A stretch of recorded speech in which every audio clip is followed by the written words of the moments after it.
Every More day is a candles. gift. Every day is a gift, and you know Yes, that. yes, every day is a gift for us. Now, the spirituality. Yes. How do you see there are different religions? People come of different religious sects, which looks like bringing divisions, affecting the unity.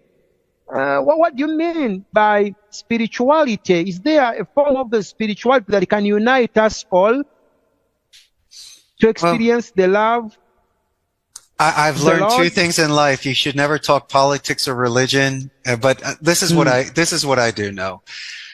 Yeah.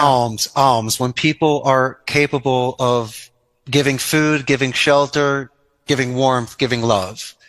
And I don't think that's any sort of religion. As I mentioned, I think that's a universal thing.